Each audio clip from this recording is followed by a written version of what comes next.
Shablam, shablam! Shablam, shablam! Oh, she's dead again. But I got back to life. Hello, we are back. Back again. So hype, so femme. Adrenaline. Because I'm Shablam. Say what? What? Hey, Lorelei, how you doing today, biatch? The way we have to hype ourselves up so much just for the start of a single episode. You know? But we are so excited because it's the top of season 2. Oh my gosh, we made it through season 1. It was a very short season. It was a short season, but you know why I chose 8 episodes. Why? It's because in some of the original seasons of The Real Housewives. Oh God, all comes back to Real Housewives. It does, it does. In the original season of Real Housewives, some of the original seasons, they started with like 8 episodes. Like their pilots were 8 episodes. Well, it's very streaming, like Netflix, yes. HBO, or it's called Max now. Maybe one day Shablam could be on a streaming platform. Hey, it's been known to happen. What streaming platform would we do, though? See, it's been my dream since I was a child to be on an HBO show. HBO. You know, did you tell me this? What? That HBO used to have porn? I did not tell you that. Oh, producer Alex says yes. He confirms. Producer Alex is in the room adjacent to us this time. Hey, yeah, we didn't even talk about our new setup. We had to say goodbye to the bodega. Bye, bodega. We basically, the government got us, girl. Oh my goodness. They realized that we are not running a real bodega. We got a really bad health score. Yeah, we were selling those chips and various sundries, and were pretty expired. Expired for years, in fact. Had some health concerns, some issues raised. People hate to see a queer-owned business. I know. We did a commercial. People hate to see queer people winning, but you can't stop the Shablammers. You can't stop the beat, as they say in Hairspray. Okay. Hey. So now we are in a gorgeous new room for season 2. Welcome to the Garden of Eden. I'll take you to the Garden of Eden. Right? Yes. Come on, Mayhem. Come on, Gaga. I could be your girlfriend for the weekend. You could be my boyfriend for the night. Oh, wait, so you got to be the girlfriend for the weekend, but only a boyfriend for a night? Or for you, it might be a them friend. Okay. I'll take it. I love it. I'm like obsessed. Give it up for the Petty Cash Studios. We are still here, season 2, in the beautiful Petty Cash Studios in the heart of Los Angeles. I know that Alex is a reoccurring character, but since we're here on the first episode of season 2, I just want to give a big thank you to Alex for working with us at this studio. I had a whole conversation with Alex before about basically lighting drag queens. Yes. And we were going back and forth, and I was like, this is what I'm looking at. And I kind of described how like the shadows of the face versus like the face that we paint on and what we do. And he had this big aha moment, and we had this big aha moment together where he was showing me how there's a difference between hotness and brightness on some of these lights. Ooh, well, I am hot. And I'm bright. There we go. And together, we make some lights. Hey! Hey, sister, hey. That's friendship. But yeah, so seriously, shout out to Alex. Thank you, Alex. He's amazing. Thank you to Petty Cash for housing us. And now we're here in the beautiful Garden of Eden, and this is where season 2 will take place. Hello, we're keeping it green, because if it ain't green, I'm not interested. Ochre? Yeah. Leave a comment below if you're Laganja Estranja. Laganja Estranja, leave a comment down below if you're watching. I did a show that was a post-apocalyptic tribute to Laganja Estranja. Yes. And it was called Yes, God. And the whole premise of it was that it was these 4 I need to drop footage of this. I have footage of this, so we'll drop it here. Yeah. But it was 4 drag queens that survive a massive apocalyptic event, and it takes place like 100 years into this like post-apocalyptic future where the only remaining piece of media that survived through this apocalypse was a DVD copy of season 6 of RuPaul's Drag Race. Oh my God. And so it's developed, it was a little bit, if people have read the play Mr. Burns. I was going to say, it was very that. That was kind of the inspiration, but I wanted to make like a drag version of it. And so it was this post-apocalyptic society where Laganja Estranja was worshipped as this deity. And the whole premise of the show was at midnight, we were going to manifest the spirit of Laganja Estranja. Fun. And there's a lot of shenanigans. It doesn't happen for a variety of reasons, and something much more sinister happens. Ooh, I don't want to spill all the story because there might be a revival one day. Oh, I would love that. Is there a role for me? Yes, I was going to say I might cast you. Ooh. Well, would you rather be the leader of the cult, the rebel of the cult, who ends up, not listening to the leader, the yes woman to the leader of the cult? What's a yes woman, like an assistant? Yeah, you could say that. Okay. Or would you rather be Serena Infinity's role where she performed Physical by Dua Lipa? As Laganja? Well, Laganja is famous for performing Physical by Dua Lipa. Of course. So we had Serena embody the spirit of Laganja Estranja by performing Physical herself. That's amazing. But give it up. Those performers, Manny Oakley, a mandatory meeting pre-Drag Race was in this show. So you've got her start, one might say. Not a start. She was already going. She was an amazing drag queen always. But she immediately, I was like, I need you in this show because she's such an actress. Yeah. And then Serena Infinity, I had them memorize a Greek chorus, like prelude. Oh.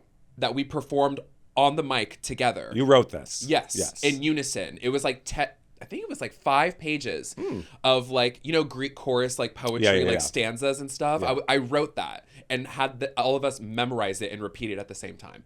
This was a show. Sorry, not to talk about myself too much, but Garden of Eden, Laganja Estranja. I'm like, how do we even get on this? Okay. Laganja Estranja, leave a comment down below if you are watching. Leave a comment below. So because that was many years ago. I didn't see that for some reason. I think I must have had a gig or something. It was one night only, wasn't it? I run a drag theater coalition called Dionysia here in Los Angeles, and this was one of our original shows. It was a Dionysia residency at the now shuttered 10DTLA. Do you remember that? You know what? I never stepped foot in there because the one time I tried to go, they tried to say it was a $20 cover. They were a little crazy. I'm being messy because I had a working relationship with them, but they're closed now and I don't know where they are and I don't even know if they listen to this. But it was the people who owned Bar 10 in West Hollywood. Yes. And they sold Bar 10. What's there now? High Tops? Is that where High Tops was? I don't know. Oh my gosh. I don't know the geography of West Hollywood like that. Okay. But get this tea. They sold Bar 10 with the intention of taking the profit from the sell and moving to a location downtown. So they bought this huge location downtown on Broadway right across from Precinct. Yes, I remember that. And then the pandemic happened. And they had to pay rent on this downtown Los Angeles property on Broadway. This huge, like 2-story property. Yeah, that was big. And they were building it too. They were building it out inside. So they were building everything that they wanted. They built like a state-of-the-art stage with like a full backstage dressing room area.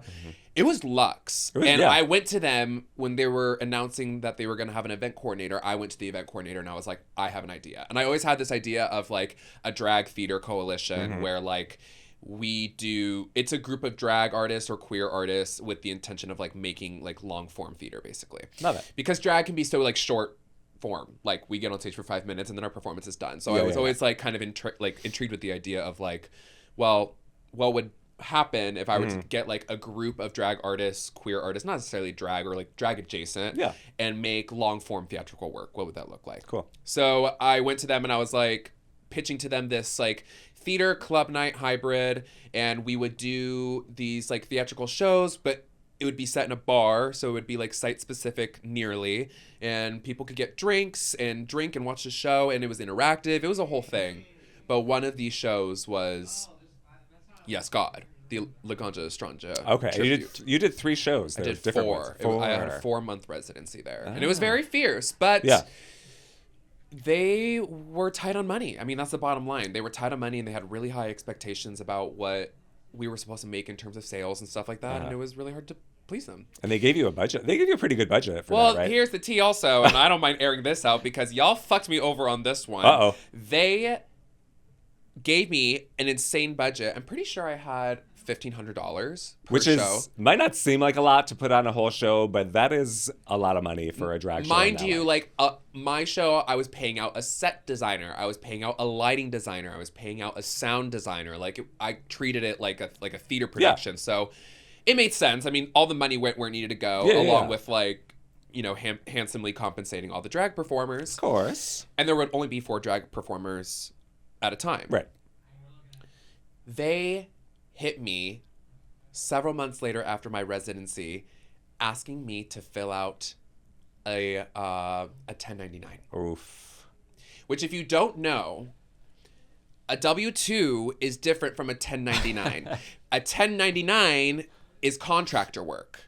Right. You have to pay taxes on that because they don't take the taxes out. So I got hit. My taxes that year were fucked because of 10 DTLA. Yep. You guys were assholes for giving me a $1,500, I think it might have been $1,200 to $1,500 budget, and then making me pay taxes on that shit without telling me that was going to happen. Why did you do that? Why did you do that? I mean, years later now, it doesn't matter because I'm making bank as Taylor Swift. Fearless.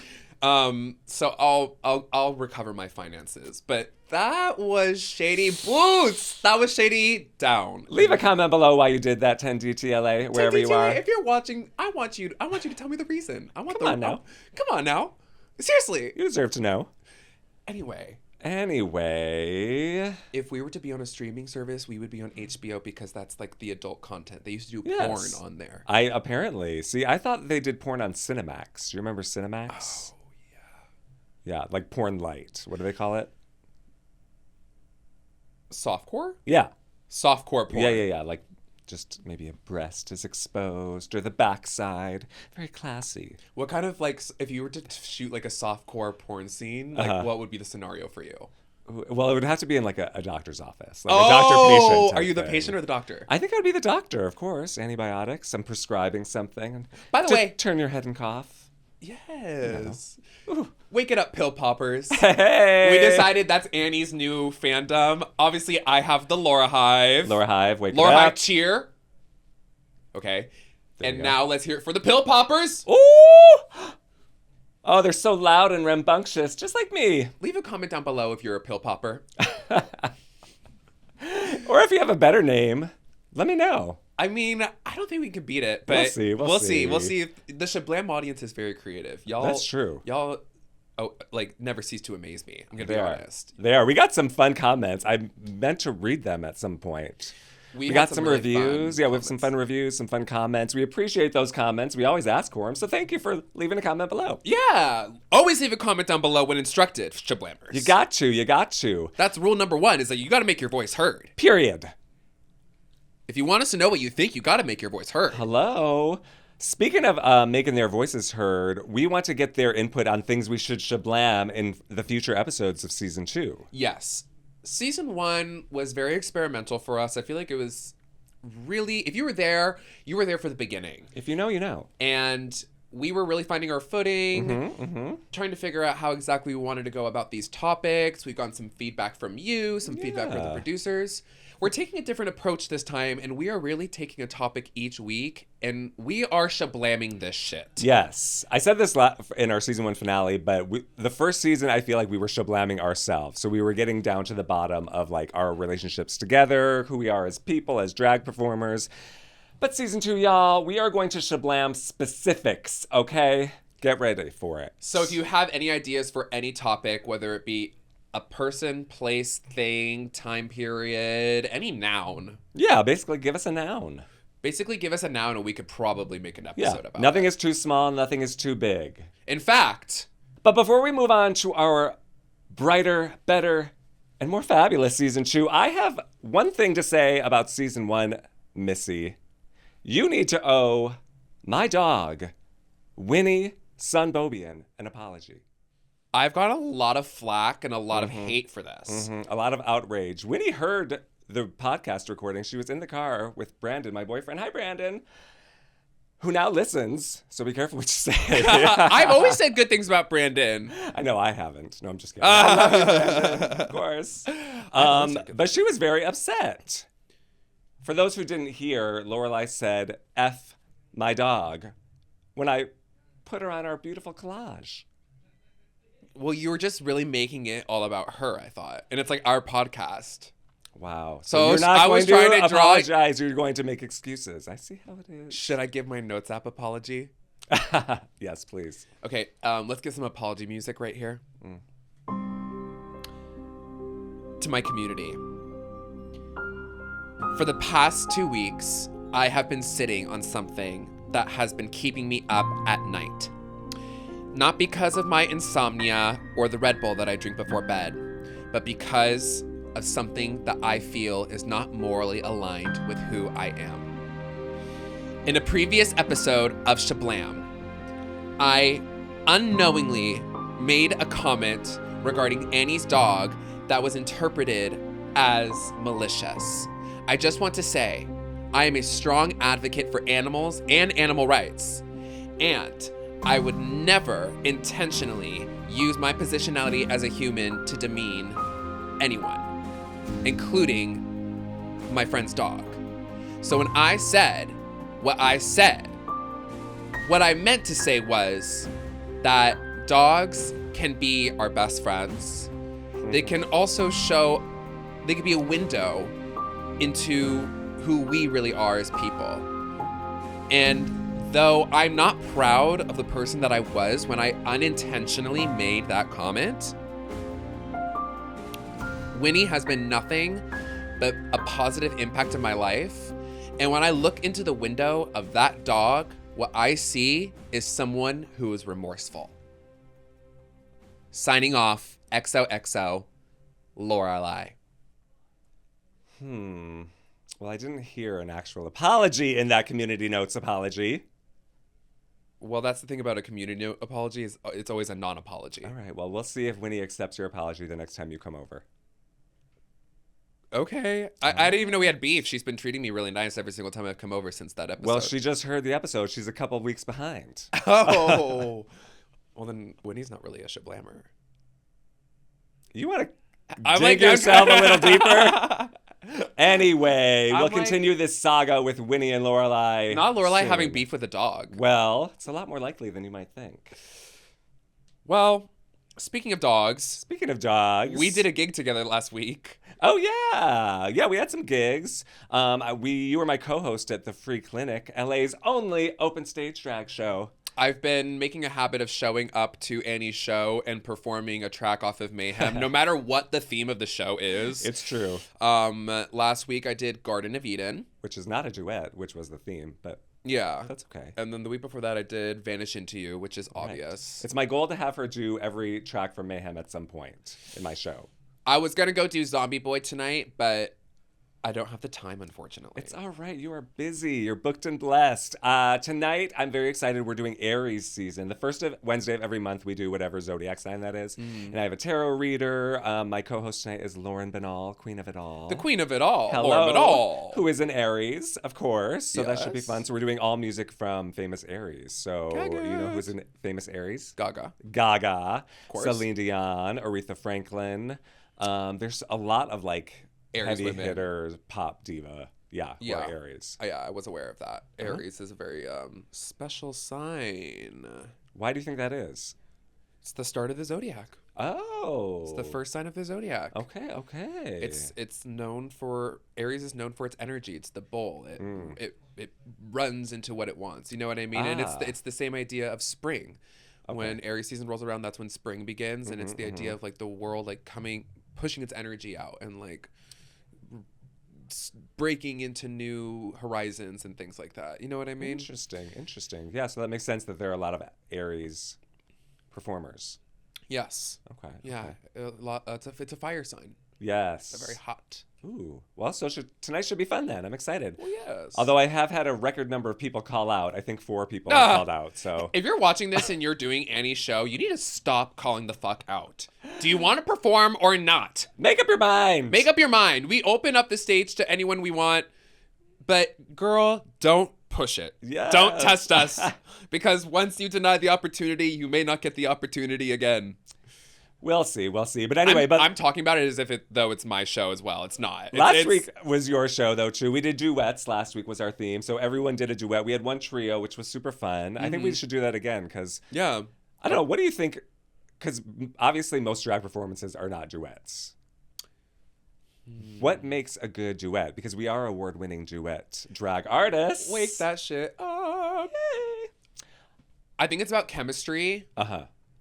You know, it's not enough to perform with your friend, although for us it works out. Yeah. I think you got to perform with someone who brings out good performance energy in you.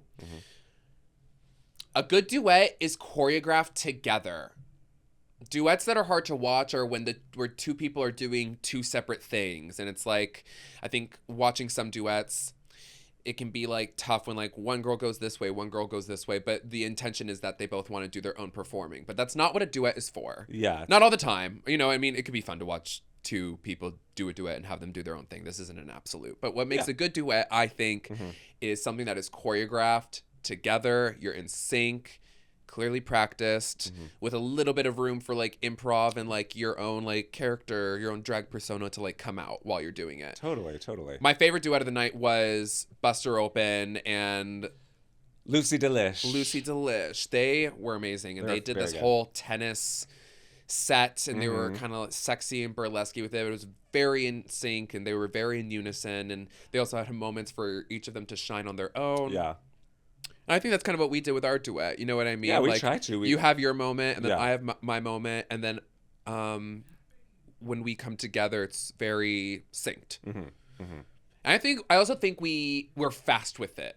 That's another good thing for a duet is like keep the bit short and keep the number moving, especially if you're trying to cover a lot in a number. And what was great about Buster Open and Lucy Delish was that they were able to do a lot of different scenarios, or it kind of felt like a story. It was more of like a snapshot of this like relationship that they had, but they went through a lot of different bits together, and it was just because they kept it moving. When they were done with one thing, they did the next thing, and it's important not to spend too long on any one moment. I feel like that goes for any drag performance, you know what I mean? Totally. Also having like an element of surprise, or like anytime you can kind of trick the audience or lead them in a direction that they're not expecting is always really fun. Yeah.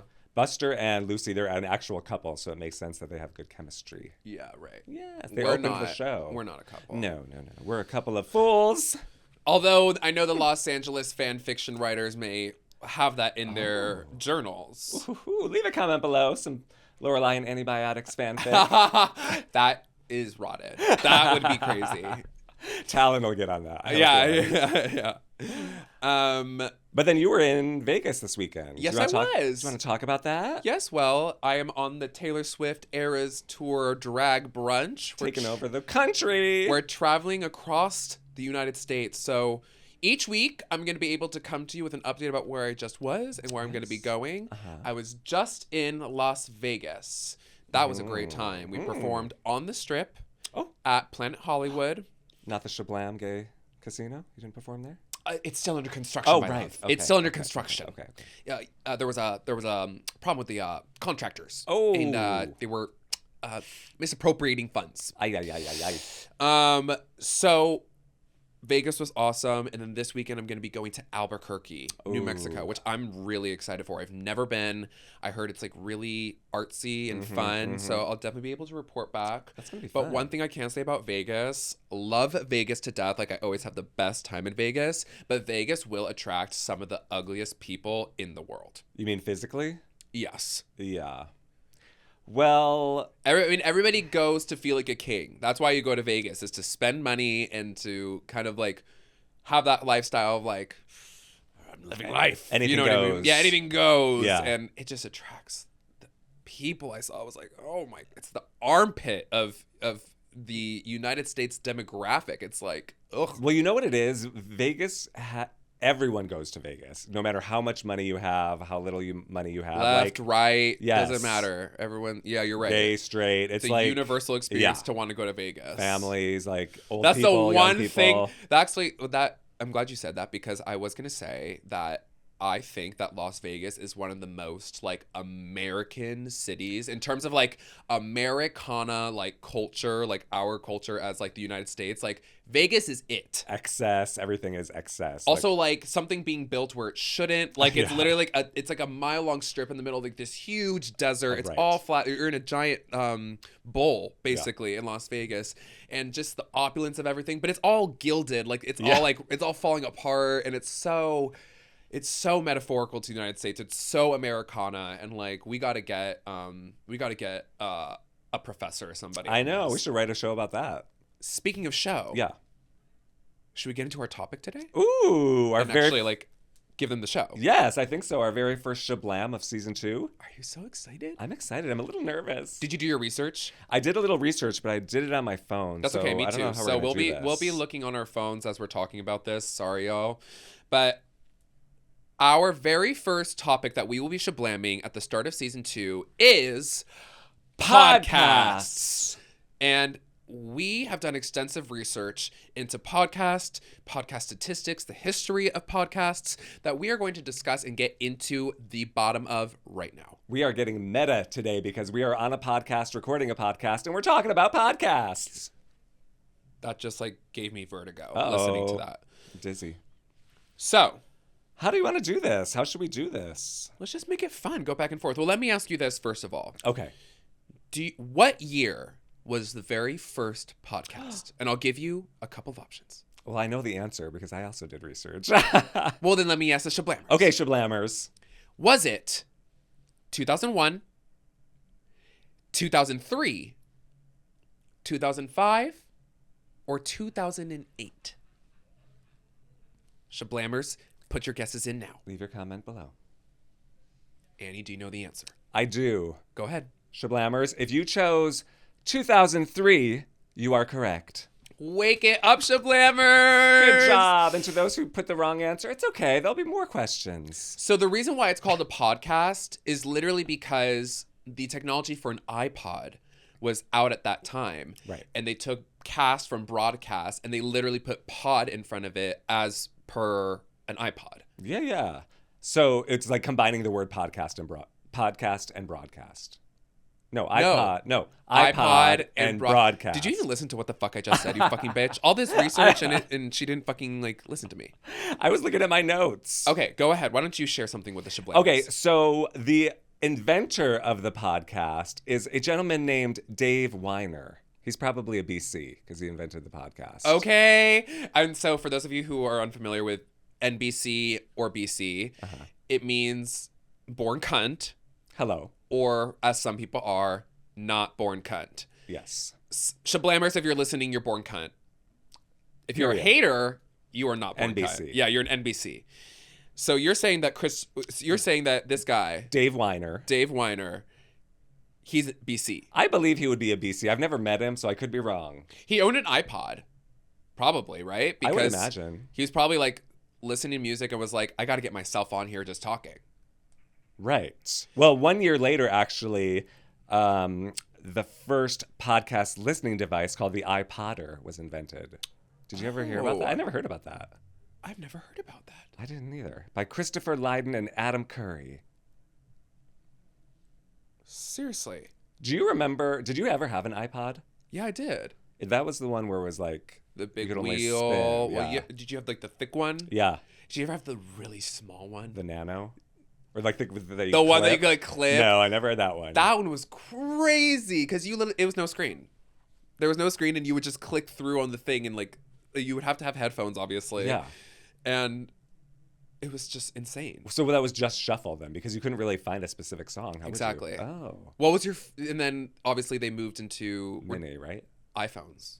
What were you going to say? I was going to say the iPod mini because that's the one I think I had. It was like a little bit, it was like in between those two sizes. It was like a small rectangle, right? Yeah. Yeah.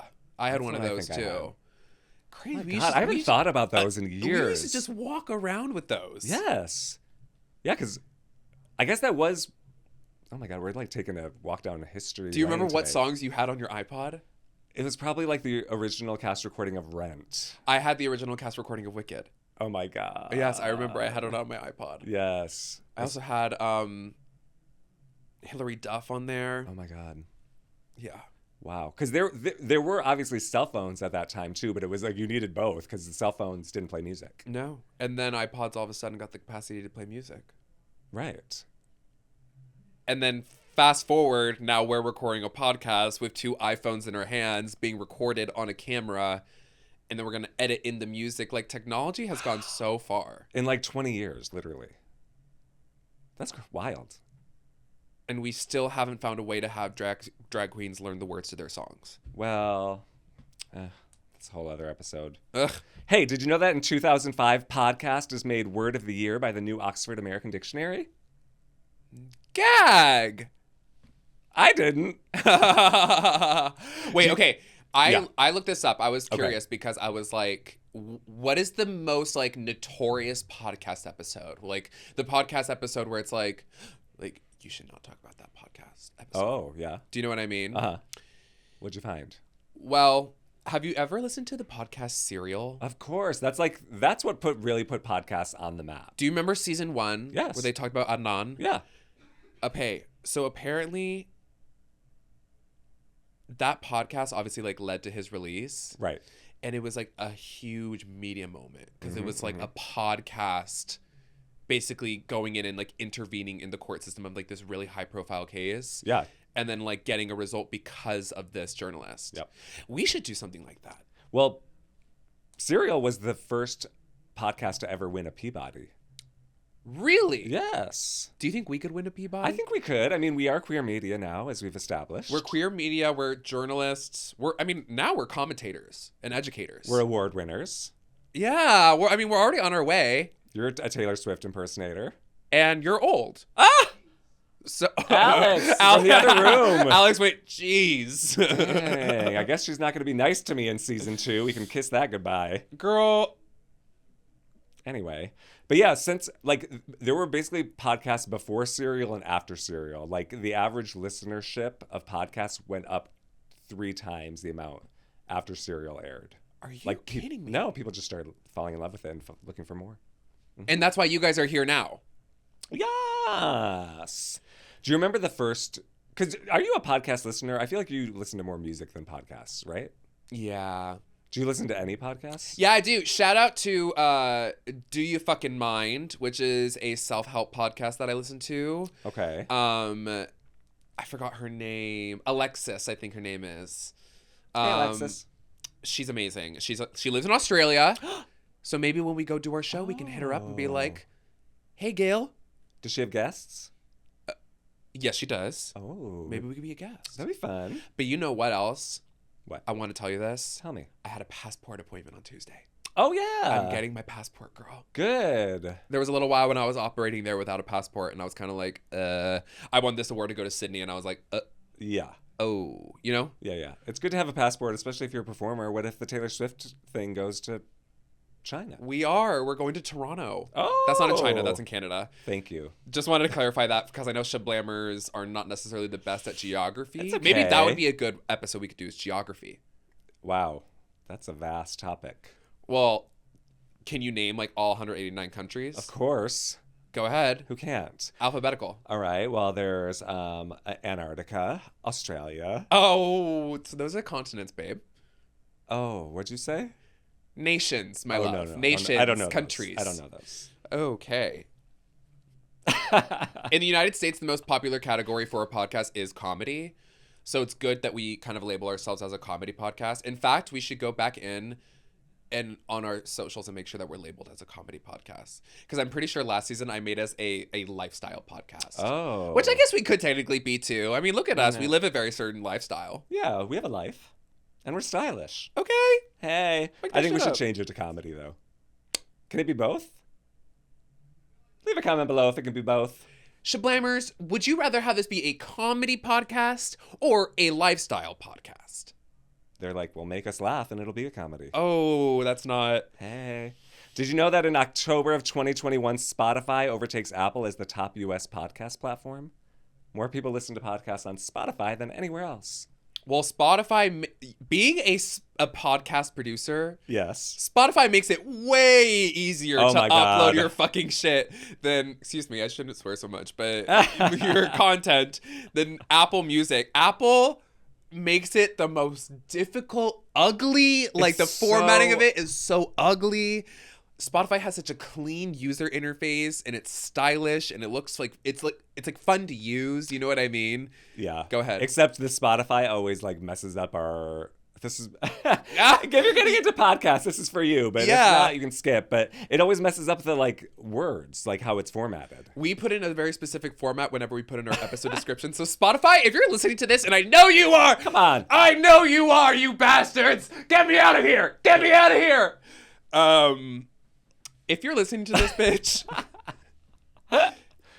quit fucking with our fucking episode description. Other than that, you're great, Spotify. We love you. But Apple Music, you got a lot of issues. But that's how I listen to podcasts. But I never knew it was so annoying to upload. So I looked up something because, you know, you and I are We are a part of the LGBTQIA plus community. I'm loud, I'm proud, and you don't scare me, fascists. You don't fucking scare me. But apparently, among LGBT audiences, 76% say they listen daily, and 1 in 4 say they're listening to podcasts more than they did a year ago. I believe it.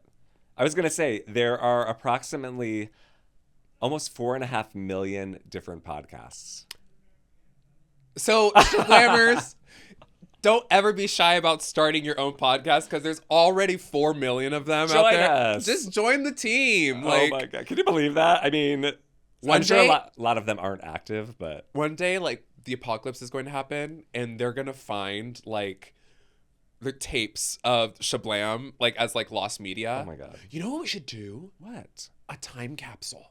Oh, that'd be fun. We could Shablam time capsules. And we can make a time capsule. I like that. Oh, that's such a great idea. That's a good one. And then, like, we have to literally, like, not open it for, like, until we reach, like, 200 episodes or something like that. Okay, that's fun. That's fun. You know what I mean? I like or, like, that. 100 like episodes, that. maybe, or something like that. We can make it closer if we want. Or a certain number of subscribers or something. Oh, yes. That's what we have to think. We have to bribe people to get subscribers, I think. If we reach 100, we'll show you our tits. Me like this.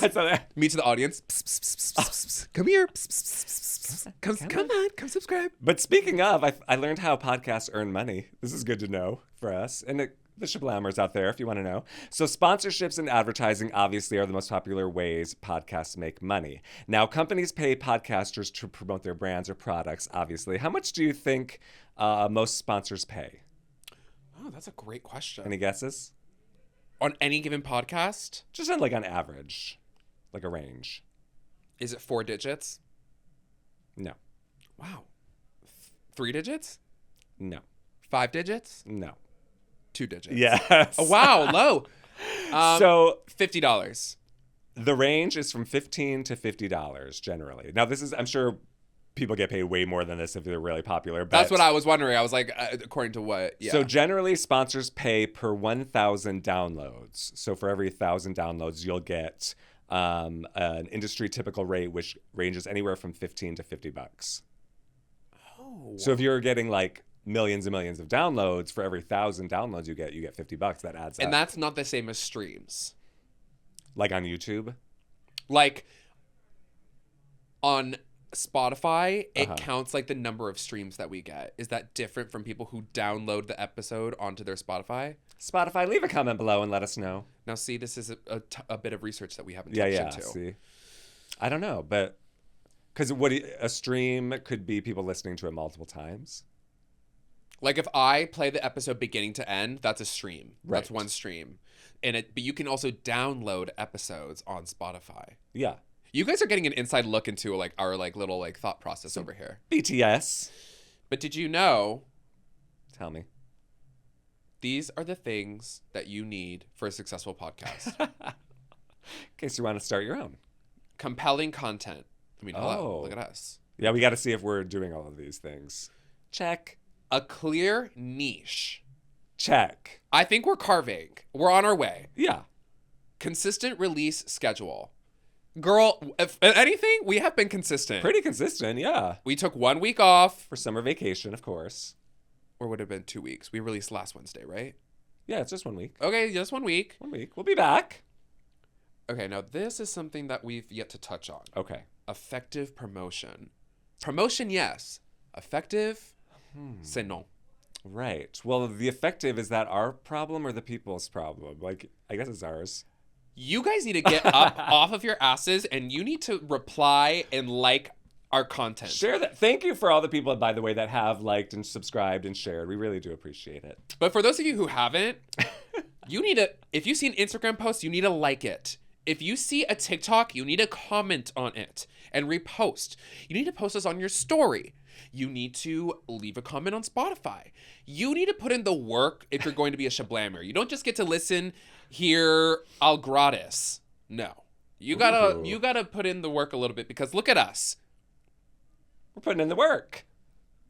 I put on nails today. I know. She really put on I put on fucking nails today. So I need y'all to get up off of your asses and type at least 5 words under our Instagram post or anything like that, because that's how you get the algorithm activated. That's a little algorithm trick for the girls who are like posting their drag content, posting videos or flyers or anything, always leave comments under the posts that are 5 words or more, because Instagram picks that up for the algorithm. There you go. There you go. What country do you think leads the world in podcast consumption? The US of A. No. Australia. No. Is London? No. Sweden. Sweden. That's what it said. Yeah, this is all from online. Oh, can we make a promise to the Shablammers and also to each other that we won't use ChatGPT or any Fuck AI? ChatGPT. We are anti-AI on this fucking podcast. We're right? doing our own research. Well, I wanted to ask you about that. Let me actually take that back for a second. We might have to edit that out because I use captions on CapCut. Is that AI? No, captions aren't AI. Is it? AI as it relates to ChatGPT. Yeah, we're not like going to do research and just search in Shablam podcast and read what it says. No. But I do use CapCut to make our promos, and I do make captions on those videos, and it auto-generates the captions. Is that AI? Because then you could say like Waze is AI. Well, Waze is AI. Oh. I mean, any like internet. I don't know. But Google's not AI. It is? It can be. Well, I have to Google. I'm not going to go to the library for this. Sorry, y'all. Are we not Googling? This is awkward. So we basically made a commitment that we can't keep. Well... I mean, we're not going to a library to look up these topics, Shablammers. I'm not going to lie. No. But you have our word. No ChatGPT. I had one question that I wanted answered. Okay. I was like, what is the most remote place that someone records a podcast from? Obviously, we're here in the sunny Los Angeles area. But I was like, what if people are recording podcasts like in Antarctica or something? Mm-hmm. Your favorite place? My favorite place. And So- what'd you find? There's no definitive like most remote, but there's a podcast called Extremities where they go and explore some of the world's most isolated places and they record from those places. Ooh. So I should have looked up how to say this. I'm so sorry, but there's an island. It's a British overseas territory in the South Pacific. I think it's called Pitcairn. Okay. The Pitcairn Island, and they record podcasts from there. Fun. Isn't that crazy? I like that. Well, yeah, you can pretty much record a podcast anywhere these days. It's located 5,500 kilometers from New Zealand, Oh, and it's an island. okay. That's fun. Did you listen to any episodes? No, maybe we should for homework. Yeah, that'd be fun. That'd be fun. Yeah, give some shout outs to, can we give some shout outs to some of our favorite podcasts? I know you said you don't really listen to them, but I love podcasts. Go ahead. Well, obviously, She's on the Radio. We talked about in our season 1 finale, I believe, or the Divas episode. One of them. Check out She's on the Radio. There's also Local Girls. We're talking to LA Local Queen podcast now. Local Girls, hosted by Gia Giselle. Yes, And Jake the Snake. Yes. And then also, I personally really love The Deep Dive, which doesn't have anything to do with drag. It's June Diane Raphael. Did you ever watch Grace and Frankie? Mm-mm. And Jessica St. Clair. They're 2 friends, comedians, actors. They're so funny. I love that. What else? Sloppy Pod. Sloppy Seconds is a good one. Yes, all the drag, Race Chaser, Sibling Rivalry are fun. Yeah. Luscious Massacre has like a YouTube show. I don't know if That's blowing technically- up. Yeah, it's blowing up. She's so funny. She really is. Maybe we should have her as a guest. She would not do our podcast. Oh. Okay. Love ya. Okay. Is there any last minute things that we can shablam about podcasts? Oh my goodness. Is there a secret maybe that we can reveal to the Shablammers about our own podcast that maybe they don't know? A Shablam secret. Oh, well, in season 1 of Shablam, the podcast, our podcast, if you look in the bodega, we put little Easter eggs. There are different things in the shelves and the tables in every single episode. Yes. So if you want to go back and rewatch, there's some fun little surprises for you. Unfortunately, the Garden of Eden is protected, and so it's one of those things where it's like a natural habitat, and we Yes, can't, we can't touch touch or it. remove anything. We can't do any gardening or pruning. Yeah, we have agriculturalists that come in every week, and they prune this right before we come on. Yes. So it smells really good in here too. You can smell all this like real real flowers. Just like these are real flowers, real women. Yes, That's what we are. I feel like I'm in the rainforest. So let's get into our homework. Okay. And then we're going to kiss the Shablammers goodbye for season 1. Ooh. I love the idea of giving a listen to Extremities. That might be really interesting. Okay. So that might be a group project. Okay. Listen to Extremities. And then, is there anything you want to give me for homework? For season 2, we're changing up our homework a little bit. So instead of doing homework that's related to the topic that we were discussing that day, we're going to be giving each other some homework that is related to the topic for next week. Ooh. And the topic for next week will be poppers. Ooh. You heard it right.